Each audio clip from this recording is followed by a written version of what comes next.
ഭൂമിയെ ആക്രമിക്കാൻ വരുന്ന അന്യഗ്രഹ ജീവികളെ നമ്മൾ ഒരുപാട് സിനിമകളിൽ കണ്ടിട്ടുള്ളതാണ്.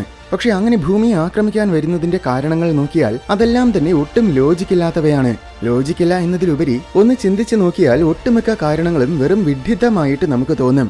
ഉദാഹരണത്തിന്, ഭൂമിയിലുള്ള എന്തെങ്കിലും റിസോഴ്സിന് വേണ്ടി ഭൂമിയെ ആക്രമിക്കുന്നതായിട്ടാണ് ചില സിനിമകളിൽ കാണിച്ചിട്ടുള്ളത്.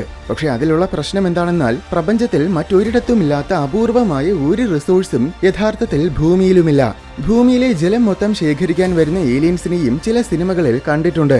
എന്നാൽ ജൂപ്പിറ്ററിന്റെ ഒരു ഉപഗ്രഹമായ ഗാനിമേഡിൽ ഭൂമിയിലെ മൊത്തം സമുദ്രങ്ങളിൽ ഉള്ളതിന്റെ 8 മടങ്ങോളം ജലമുണ്ട്. അത്രയും വലിയ ജലസംഭരണി വിട്ടിട്ട് ഭൂമിയിലെ ജലമെടുക്കാൻ വരുന്ന അന്യഗ്രഹ ജീവികൾ ഈ പ്രപഞ്ചത്തിലെ തന്നെ ഏറ്റവും വലിയ വിഡ്ഢികളായിരിക്കും. ഇതിപ്പോ ജലത്തിന്റെ കാര്യത്തിൽ മാത്രമല്ല, ഭൂമിയിലെ ഏതൊരു റിസോഴ്സ് ആയിരുന്നാലും അത് പ്രപഞ്ചത്തിൽ എല്ലായിടത്തും കാണാൻ കഴിയുന്ന ഒന്നാണ്. ഇനി സ്വന്തം ഗ്രഹം നശിച്ചു പോയത് കാരണം അതിന് പകരം മറ്റൊരു ഗ്രഹത്തിന് വേണ്ടി ഭൂമിയെ ആക്രമിക്കാൻ വരുന്ന ഏലിയൻസിനെയും നമുക്ക് പല സിനിമകളിലും കാണാം. പക്ഷേ പ്രപഞ്ചത്തിൽ കോടാനുകോടി ഗ്രഹങ്ങളുണ്ട്. അങ്ങനെയെങ്കിൽ അതിൽ ജീവജാലങ്ങളൊന്നും ഇല്ലാത്തതോ അല്ലെങ്കിൽ പ്രതിരോധിക്കാൻ ശേഷിയില്ലാത്ത ജീവികൾ ഉള്ളതോ ആയ ഒരുപാട് ഗ്രഹങ്ങൾ ഉണ്ടായിരിക്കും. കഷ്ടപ്പെട്ട് ഭൂമിയെ ആക്രമിച്ച് കീഴടക്കുന്നതിനേക്കാൾ അത്തരത്തിലുള്ള ഏതെങ്കിലും ഗ്രഹത്തിനെ ചെന്ന് കീഴടക്കുന്നതാണ് എളുപ്പം. അതുമാത്രമല്ല, ഭൂമിയെ ആക്രമിക്കാൻ മാത്രം അഡ്വാൻസ്ഡ് ആയ ഏലിയൻസിന് മറ്റൊരു ഗ്രഹത്തിനെ ടെറാഫോം ചെയ്യുക എന്നത് വളരെ നിസ്സാരമായിരിക്കും. അപ്പോൾ പിന്നെ അവർക്ക് ജീവജാലങ്ങളൊന്നുമില്ലാത്ത ഏതെങ്കിലും ഒരു ഗ്രഹത്തിനെ ചെന്ന് ടെറാഫോം ചെയ്താൽ മതി. ഇങ്ങനെ പൊതുവെ സിനിമകളിലും മറ്റ് കഥകളിലുമൊക്കെ പ്രതിപാദിച്ചിരിക്കുന്ന കാരണങ്ങൾ ഏകദേശം എല്ലാം തന്നെ വെറും യുക്തിരഹിതമാണ്. അപ്പോൾ അന്യഗ്രഹ ജീവികൾ ഭൂമിയെ ആക്രമിക്കുകയാണെങ്കിൽ ശരിക്കും എന്തായിരിക്കും അതിന് പിന്നിലെ കാരണം? നമുക്ക് നോക്കാം.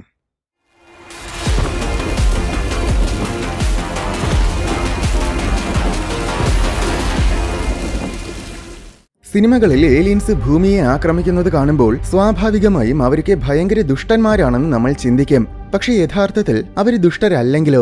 അവര് സമാധാനം ആഗ്രഹിക്കുന്നവരാണെങ്കിലോ? അങ്ങനെയെങ്കിൽ ശരിക്കും ഭാവിയെ പേടിച്ചിട്ട് ഒരു മുൻകരുതൽ എന്ന രീതിയിൽ അവരുടെ തന്നെ സേഫ്റ്റിക്ക് വേണ്ടിയിട്ടായിരിക്കും അവർ നമ്മളെ ആക്രമിക്കുന്നത്.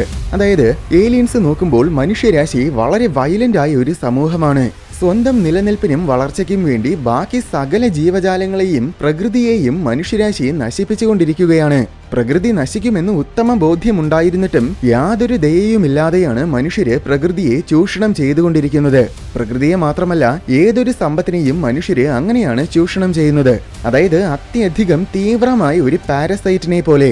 മറ്റ് ജീവികളെക്കുറിച്ച് ഒരു ചിന്തയുമില്ലാത്ത ഒരു ക്രൂരവർഗമാണ് മനുഷ്യർ. മറ്റ് ജീവിവർഗങ്ങളെ നശിപ്പിക്കുന്നതിന് പുറമെ മനുഷ്യരാശി സ്വയം തന്നെ നശിച്ചുകൊണ്ടിരിക്കുകയാണ്.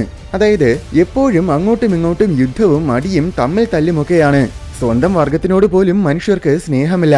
എന്നാൽ അതേസമയം അതിവേഗത്തിലാണ് മനുഷ്യരാശി പുരോഗമിച്ചുകൊണ്ടിരിക്കുന്നത്. മനുഷ്യരുടെ ന്യൂക്ലിയർ വെപ്പൺസും AI-യും സ്പേസ് ട്രാവലും അങ്ങനെ എല്ലാം തന്നെ ക്രമാതീതമായിട്ടാണ് വളർന്നുകൊണ്ടിരിക്കുന്നത്. ഈ വളരുന്ന വേഗത ഓരോ പതിറ്റാണ്ടിലും പല മടങ്ങ് കൂടിക്കൊണ്ടിരിക്കുകയുമാണ്. ഇങ്ങനെ പോയാൽ അധികം വൈകാതെ മനുഷ്യരാശി ഏലിയൻസിനേക്കാൾ കൂടുതൽ പുരോഗമിക്കും. പക്ഷെ ഇത്രയും ക്രൂരവും വയലന്റുമായ ഒരു സമൂഹം നമ്മളെക്കാൾ പുരോഗമിച്ചാൽ അവരുടെ നിലനിൽപ്പിന് വേണ്ടി അവരെ തീർച്ചയായും നമ്മളെയും നശിപ്പിക്കുമെന്ന് മനുഷ്യരാശിയെ നിരീക്ഷിക്കുന്ന ഏലിയൻസ് സ്വാഭാവികമായും ചിന്തിക്കും. അങ്ങനെയെങ്കിൽ പ്രായോഗികമായി ചിന്തിച്ചാൽ മനുഷ്യരാശിയെ ഇപ്പോൾ തന്നെ നശിപ്പിക്കുക എന്നതാണ് അത് ഒഴിവാക്കാനുള്ള ഒരേ ഒരു മാർഗം. അതുകൊണ്ടായിരിക്കും ഏലിയൻസ് ഭൂമിയെ ആക്രമിക്കാൻ വരുന്നത്. ഈ ഒരു സിദ്ധാന്തത്തിനെ തന്നെ നമുക്ക് മറ്റൊരു രീതിയിലും ചിന്തിക്കാം. അതായത് ഒരുപക്ഷെ നമ്മുടെ മിൽക്കി വേ ഗാലക്സിയിൽ ഒരുപാട് അഡ്വാൻസ്ഡ് ഏലിയൻസ് ഉണ്ടായിരിക്കും. അവരെല്ലാം ചേർന്ന് ഒരൊറ്റ സിസ്റ്റമായിട്ടായിരിക്കും പ്രവർത്തിക്കുന്നത്. അവരുടെ അത്രത്തോളം അഡ്വാൻസ്ഡ് ആയിട്ടില്ലാത്ത സിവിലൈസേഷൻസുമായിട്ട് അവര് കോണ്ടാക്ട് ചെയ്യില്ല. അതുകൊണ്ടായിരിക്കും നമ്മൾ ഇതുവരെ ഏലിയൻസിനെ കാണാത്തത്. നമുക്ക് പോലീസുകാരുള്ളതുപോലെ ഏലിയൻസിനും ഒരു കൂട്ടം പേര് കാണും. അവരെ നമുക്ക് ഗാലക്റ്റിക് പോലീസ് എന്ന് വിളിക്കാം. ഗാലക്സിയിൽ സമാധാനം നിലനിർത്തുക എന്നതായിരിക്കും അവരുടെ ജോലി. പക്ഷെ അവര് നോക്കുമ്പോൾ നേരത്തെ പറഞ്ഞതുപോലെ മനുഷ്യരാശി വളരെ എക്സ്ട്രീമായ പാരസൈറ്റ്സിനെ പോലെയാണ്. അതുകൊണ്ട് അവരായിരിക്കും ഭൂമിയെ ആക്രമിക്കാനും മനുഷ്യരാശിയെ നശിപ്പിക്കാനും തീരുമാനിച്ചത്. പക്ഷെ ഇങ്ങനെ ആക്രമിക്കുമ്പോൾ അവരെ നേരിട്ട് വന്ന് ആക്രമിക്കുന്നതിന് പകരം മറ്റെന്തെങ്കിലും രീതിയിലായിരിക്കും ആക്രമിക്കുന്നത്. ഉദാഹരണത്തിന്, ആസ്ട്രോയിഡ് ബെൽറ്റിലുള്ള കുറെ ഉൽക്കകളെ ഭൂമിയിലേക്ക് ദിശ തിരിപ്പിച്ചു വിട്ടാൽ വളരെ നിസ്സാരമായിട്ട് തന്നെ അവർക്ക് ഭൂമിയെ മൊത്തം നശിപ്പിക്കാനാകും. അന്യഗ്രഹ ജീവികൾ ഭൂമിയെ ആക്രമിക്കുന്നത് ഒരുപക്ഷെ വലിയ തെറ്റിദ്ധാരണ കാരണമാണെങ്കിലോ? അതായത് നമ്മൾ ചെയ്ത എന്തോ ഒരു നിരുപദ്രവകരമായ കാര്യം ഏലിയൻസ് അവരുടെ നിലനിൽപ്പിന് തന്നെ ഭീഷണിയായ ഒരു കാര്യമായിട്ടായിരിക്കും വ്യാഖ്യാനിക്കുന്നത്. ഇതിലുള്ള പ്രശ്നം എന്താണെന്നാൽ, ഇവിടെ നമ്മൾ ചെയ്ത തെറ്റെന്താണെന്ന് പോലും നമുക്ക് മനസ്സിലാക്കാൻ കഴിയില്ല. ഉദാഹരണത്തിന് ഈ പറഞ്ഞ അന്യഗ്രഹ ജീവികൾ റേഡിയോ കമ്മ്യൂണിക്കേഷന് പകരം ഒരുപക്ഷെ മറ്റെന്തെങ്കിലും ടെക്നോളജി ആയിരിക്കും ഉപയോഗിക്കുന്നത്. നമ്മൾ റേഡിയോ കമ്മ്യൂണിക്കേഷൻ ഉപയോഗിക്കാൻ തുടങ്ങിയിട്ട് കുറച്ച് കാലങ്ങളായി. ഇന്ന് നിരന്തരമായി നമ്മൾ high power radio signals broadcast ചെയ്യുന്നുമുണ്ട്. നമ്മളെ സംബന്ധിച്ചിടത്തോളം ഇത് വെറും കമ്മ്യൂണിക്കേഷൻ മാത്രമാണ്. എന്നാൽ ഇത് കേൾക്കുന്ന ഏലിയൻസ് ഇതിനെ ഒരു ഭീഷണിയായി തെറ്റിദ്ധരിക്കും. അങ്ങനെയായിരിക്കും അവര് ഭൂമിയെ ആക്രമിക്കുന്നത്. അതൊരുപക്ഷെ അവരെ നേരിട്ട് ആക്രമിക്കുന്നതായിരിക്കില്ല, അവരുടെ ഓട്ടോമേറ്റഡ് ഡിഫൻസ് മെക്കാനിസം ആയിരിക്കും ആക്രമിക്കുന്നത്. ഈ ആക്രമണത്തെക്കുറിച്ച് ചിലപ്പോൾ അവര് അറിഞ്ഞിട്ട് പോലും ഉണ്ടായിരിക്കില്ല. ഇനി അഥവാ അറിഞ്ഞിട്ടുണ്ടെങ്കിലും അവര് ചിലപ്പോൾ ആക്രമണത്തെ തടയില്ല. എന്തെന്നാൽ ഈ പറഞ്ഞ ഏലിയൻസ് നമ്മിൽ നിന്നും തികച്ചും വ്യത്യസ്തരായിരിക്കും. മനുഷ്യരെ കാണുമ്പോൾ മനുഷ്യരാശി ബുദ്ധിയുള്ള ജീവിവർഗമായിട്ട് അവർക്ക് തോന്നില്ല. അതിനേക്കാൾ ഉപരി നമ്മൾ ജീവനുള്ള ഒന്നായിട്ട് പോലും ചിലപ്പോൾ അവർക്ക് തോന്നില്ല. കാരണം നമ്മൾ കാർബൺ ബേസ്ഡ് ജീവികളാണ്. ഏലിയൻസ് ആണെങ്കിൽ ചിലപ്പോൾ മെറ്റൽസ് കൊണ്ട് നിർമ്മിതമായവയായിരിക്കും. അങ്ങനെയുള്ള ഏലിയൻസിനെ സംബന്ധിച്ചിടത്തോളം കാർബൺ എന്നത് ജീവന്റെ അടയാളമല്ല. അതിനാൽ അവർക്ക് നമ്മുടെ റേഡിയോ സിഗ്നൽസ് കിട്ടുമ്പോൾ ജീവനില്ലാത്ത ഒരു ഗ്രഹത്തിൽ നിന്നും മാരകമായി എന്തോ സിഗ്നൽസ് വരുന്നതായിട്ടായിരിക്കും തോന്നുന്നത്. അപ്പോൾ അവർ ആ സിഗ്നൽസിനെ ടെക്നോളജിക്കൽ വൈറസ് ആയിട്ട് പരിഗണിക്കും. പുരാതന കാലത്ത് ഭൂമിയിലുണ്ടായിരുന്ന ഏതോ അഡ്വാൻസ്ഡ് സിവിലൈസേഷൻ നിർമ്മിച്ച വൈറസ്, ഭൂമിയിലുണ്ടായിരുന്ന ആ സിവിലൈസേഷനെ നശിപ്പിച്ചതും ഈ വൈറസ് ആയിരിക്കും. മനുഷ്യരൊക്കെ ഈ വൈറസിന്റെ ബൈ പ്രോഡക്ട്സ് ആണ്. ഈ വൈറസിനെ കൂടുതൽ വളരാൻ അനുവദിച്ചാൽ അതൊരുപക്ഷെ ഈ പ്രപഞ്ചത്തിന് തന്നെ ദോഷമാകും. ഇങ്ങനെയൊക്കെ ആയിരിക്കും ഈ ഏലിയൻസ് ചിന്തിക്കുന്നത്. അതിനാൽ ഈ വൈറസിനെ നശിപ്പിക്കണമെന്ന് കരുതിയിട്ടായിരിക്കും ചിലപ്പോൾ ഏലിയൻസ് നമ്മളെ ആക്രമിക്കുന്നത്. ഭൂമിയെ ആക്രമിക്കാൻ വരുന്ന അന്യഗ്രഹ ജീവികൾ യഥാർത്ഥത്തിൽ ജീവനുള്ളവ പോലും ആയിരിക്കില്ല. അത് ഒരു ഓട്ടോമേറ്റഡ് ടെറാഫോമിംഗ് പടയായിരിക്കും. ഈ പടയിൽ റോബോട്ട്സ് മാത്രമേ കാണൂ. കോടിക്കണക്കിന് വർഷങ്ങൾക്ക് മുൻപുള്ള ഉത്തരവ് പാലിക്കുന്ന റോബോട്ട്സ്. അതായത് കോടിക്കണക്കിന് വർഷങ്ങൾക്ക് മുന്നേ പ്രപഞ്ചത്തിന്റെ ഏതോ ഒരു കോണിൽ വളരെ അഡ്വാൻസ്ഡ് ആയ ഒരു ഏലിയൻ സിവിലൈസേഷൻ ഉണ്ടായിരുന്നു. ഈ അന്യഗ്രഹ ജീവികൾക്ക് എന്തോ കാരണത്താൽ പണ്ടേ തന്നെ പൂർണ്ണമായും വംശനാശം സംഭവിച്ചു. പക്ഷെ അവര് ജീവിച്ചിരുന്ന കാലത്തിൽ ഒരു വലിയ സ്പേസ് ഷിപ്പ് നിർമ്മിച്ച് ബഹിരാകാശത്തിലേക്ക് അയച്ചു. ഈ സ്പേസ് ഷിപ്പിനുള്ളിൽ വളരെ പവർഫുൾ ആയ ദശലക്ഷക്കണക്കിന് റോബോട്ട്സ് ഉണ്ട്. മറ്റ് ഗ്രഹങ്ങളെ ഓട്ടോമാറ്റിക്കലി ടെറാഫോം ചെയ്യാൻ വേണ്ടിയിട്ടാണ് അവർ ഈ റോബോട്ട്സിനെയും സ്പേസ് ഷിപ്പിനെയും ഒക്കെ നിർമ്മിച്ചത്. ഈ സ്പേസ് ഷിപ്പിൽ ഒരു AI പ്രോഗ്രാം ഉണ്ട്. ഏത് ഗ്രഹങ്ങളെയാണ് ടെറാഫോം ചെയ്യേണ്ടതെന്ന് തീരുമാനിക്കുന്നത് ഈ AI പ്രോഗ്രാമാണ്. ഉത്തമമായ ഒരു ഗ്രഹം കാണുമ്പോൾ AI പ്രോഗ്രാം സ്പേസ് ഷിപ്പിനെ ആ പ്ലാനറ്റിൽ കൊണ്ടിറക്കും. ശേഷം ഉള്ളിലുള്ള ദശലക്ഷക്കണക്കിന് റോബോട്ട്സ് പുറത്തിറങ്ങി പ്ലാനറ്റ്സിനെ ടെറാഫോം ചെയ്യും. ഉപരിതലത്തിൽ നല്ലൊരു ശതമാനവും ജലം കൊണ്ട് നിറഞ്ഞ ഗ്രഹങ്ങളാണ് ഏലിയൻസിന് ഏറ്റവും ഉത്തമം. അതുകൊണ്ടാണ് AI പ്രോഗ്രാം ഭൂമിയെ തിരഞ്ഞെടുത്തത്. എന്നാൽ അന്തരീക്ഷം മുഴുവൻ തീവ്രമായ റേഡിയേഷൻ കൊണ്ട് നിറഞ്ഞ ഒരു ഗ്രഹത്തിലാണ് ഈ ഏലിയൻസ് പരിണമിച്ചത്. അതിനാൽ തന്നെ ഭൂമിയുടെ അന്തരീക്ഷം യഥാർത്ഥത്തിൽ ഏലിയൻസിന് വിഷമാണ്. ന്യൂക്ലിയർ വെപ്പൺസ് ഉപയോഗിച്ച് അന്തരീക്ഷം മൊത്തം തീവ്രമായ റേഡിയേഷൻ കൊണ്ട് നിറയ്ക്കണം. എങ്കിൽ മാത്രമേ ഏലിയൻസിന് ഇവിടെ ജീവിക്കാൻ പറ്റൂ. അതുകൊണ്ടാണ് റോബോട്ട്സ് ഭൂമിയെ ന്യൂക്ലിയർ വെപ്പൺസ് ഒക്കെ ഉപയോഗിച്ച് ആക്രമിക്കുന്നത്. സസ്യജാലങ്ങളല്ലാതെ മറ്റെന്തെങ്കിലും വിധത്തിൽ ജീവനുള്ള ഒരു പ്ലാനറ്റിനെയും ഒരു കാരണവശാലും ടെറാഫോമിങ്ങിന് വേണ്ടി തിരഞ്ഞെടുക്കാൻ പാടില്ലെന്നാണ് യഥാർത്ഥത്തിൽ ഏലിയൻസ് AI പ്രോഗ്രാമിന് നൽകിയിരുന്ന ഉത്തരവ്. ഗ്രഹങ്ങളിൽ ലൈഫ് ഉണ്ടോ എന്ന് മനസ്സിലാക്കാൻ സഹായിക്കുന്ന നിരവധി സെൻസറുകളും അവർ ഈ സ്പേസ് ഷിപ്പിൽ നിർമ്മിച്ചിരുന്നു. പക്ഷേ നിർഭാഗ്യവശാൽ ഒരുപാട് കാലങ്ങൾക്ക് മുൻപാണ് ഈ സ്പേസ് ഷിപ്പ് നിർമ്മിച്ചത്. ഇത്രയും കാലപ്പഴക്കം കാരണം ഇതിലെ AI പ്രോഗ്രാമിന് ഡിജിറ്റൽ ഡീകേ സംഭവിച്ചു. അതിനോടൊപ്പം ലൈഫ് ഡിറ്റക്ട് ചെയ്യാൻ സഹായിക്കുന്ന സെൻസറുകൾക്കും കാര്യമായ കേടുപാടുകൾ പറ്റി. ഇത് കാരണം AI പ്രോഗ്രാമിന് ഭൂമിയിൽ ജീവനുണ്ടെന്ന് തിരിച്ചറിയാൻ കഴിഞ്ഞില്ല. മനുഷ്യരും മനുഷ്യരുടെ ഭീമൻ സിറ്റികളുമെല്ലാം തിരിച്ചറിയാൻ പറ്റാത്ത എന്തോ സസ്യജാല വർഗങ്ങളായിട്ടായിരിക്കും AI പ്രോഗ്രാം കാണുന്നത്. അങ്ങനെയാണത് ഭൂമിയെ ടെറാഫോമിങ്ങിന് വേണ്ടി തിരഞ്ഞെടുത്തത്. മറ്റൊരു രീതിയിൽ പറഞ്ഞാൽ ഏലിയൻസിന്റെ ഈ ആക്രമണം പൂർണ്ണമായും വെറും ഒരു ആക്സിഡന്റ് മാത്രമായിരുന്നു. ഇങ്ങനൊരു സാഹചര്യത്തിൽ ഏറ്റവും വലിയ ഭീകരത എന്താണെന്നാൽ നമുക്ക് അവരുമായി കമ്മ്യൂണിക്കേറ്റ് ചെയ്യാനോ റോബോട്ട്സിനെ കാര്യം പറഞ്ഞ് മനസ്സിലാക്കാനോ സാധിക്കില്ല. അതായത് ഭൂമിയുടെ നാശം ഉറപ്പാണ്. വെറുതെ ഒരു തമാശയ്ക്ക് വേണ്ടി മര്യാദയ്ക്ക് വഴിയെ പോകുന്ന പട്ടിയെ കല്ലെടുത്തെറിയുന്ന മൗണ്ടൈൻ റോക്കറ്റ്സിനെ നമ്മൾ കണ്ടിട്ടുണ്ട്. ഒരുപക്ഷെ ഇങ്ങനെയാണ് ഏലിയൻസ് നമ്മളെ ആക്രമിക്കുന്നതെങ്കിലോ? അതായത് അത്യധികം അഡ്വാൻസ്ഡ് ആയ ഒരു ഏലിയൻ സിവിലൈസേഷൻ ഉണ്ടെന്ന് കരുതുക. അവരുടെ സാമ്രാജ്യം നമുക്ക് സങ്കല്പിക്കാനാകാത്ത വിധം വിശാലമാണ്. നമ്മുടെ മിൽക്കി വേ ഗാലക്സിക്ക് പുറമെ പ്രപഞ്ചത്തിലെ മറ്റൊരുപാട് ഗാലക്സികളിലേക്കും അവരെ വ്യാപിച്ചിട്ടുണ്ട്. അവർക്ക് യുദ്ധങ്ങൾ, അസുഖങ്ങൾ, പ്രകൃതി ദുരന്തങ്ങൾ അങ്ങനെ യാതൊരു വിധത്തിലുമുള്ള പ്രശ്നങ്ങളെയും ഭയക്കേണ്ട കാര്യമില്ല. കാരണം അതിനെല്ലാത്തിനും അവരുടെ പക്കൽ പരിഹാരമുണ്ട് എന്നതിലുപരി അവരെ അതിനെല്ലാം നിയന്ത്രിക്കുന്നവരായിരിക്കും. മരണമെന്ന ആശയം അവരുടെ പുരാതന കാലത്തിലെ വെറും ഒരു ഓർമ്മ മാത്രമായിരിക്കും. വളരെ നിസ്സാരമായ, പ്രസക്തമല്ലാത്ത രീതിയിലായിരിക്കും അവര് ഭൂമിയെയും മനുഷ്യരാശിയെയും ഒക്കെ കാണുന്നത്. അവരുടെ ധാർമ്മിക ആശങ്കയുടെ മേഖലയിൽ നമ്മൾ നിലനിൽക്കുന്നുണ്ടായിരിക്കുക പോലുമില്ല. നമ്മളൊരു ചെറിയ ഉറുമ്പിന്റെ കോളനിക്ക് നൽകുന്ന അത്ര പോലും പ്രാധാന്യം ഒരുപക്ഷെ അവരുടെ കാഴ്ചപ്പാടിൽ നമുക്കുണ്ടായിരിക്കില്ല. അങ്ങനൊരു ഏലിയൻ സമൂഹത്തിന് ഭൂമി എന്നത് വെറും ഒരു കളിപ്പാട്ടം പോലെ ആയിരിക്കും. അവരുടെ ഏതെങ്കിലും പുതിയ വെപ്പൺ വെറുതെ ഒന്ന് ടെസ്റ്റ് ചെയ്ത് നോക്കാൻ വേണ്ടിയിട്ടായിരിക്കും ഒരുപക്ഷെ അവര് ഭൂമിയെ ആക്രമിക്കുന്നത്. അല്ലെങ്കിൽ ചിലപ്പോൾ ആ ഏലിയൻസിലെ ഏതെങ്കിലും ഒരു സൈക്കോ വെറുതെ ഇരുന്ന് ബോർ അടിച്ചപ്പോൾ എന്റർടൈൻമെന്റിന് വേണ്ടി ഭൂമിയെ ആക്രമിക്കുന്നതായിരിക്കും. ഇങ്ങനൊരു ആക്രമണം നമ്മുടെ ലോകാവസാനമായിരിക്കും. എന്നാൽ അവരെ സംബന്ധിച്ചിടത്തോളം നടന്നു പോകുന്നതിനിടയിൽ നമ്മളൊരു ചെറിയ ഉറുമ്പിനെ ചവിട്ടി മെതിക്കുന്ന അത്ര ലാഘവമായിരിക്കും അത്. ഇങ്ങനൊരു ആക്രമണം ശരിക്കും ഭയാനകമാണ്. കാരണം ഈ ആക്രമണത്തിൽ ഡിമാൻഡ്സും കമ്മ്യൂണിക്കേഷനും നെഗോഷിയേഷനും അങ്ങനെ ഒന്നും തന്നെ ഉണ്ടായിരിക്കില്ല. വളരെ റാൻഡമായിട്ട് വന്ന് നമ്മളെ ആക്രമിക്കുന്നു, അതിനോടുള്ള ഇൻട്രസ്റ്റ് കുറയുന്നു, പിന്നെ അവര് ഭൂമി വിട്ട് പോകുന്നു.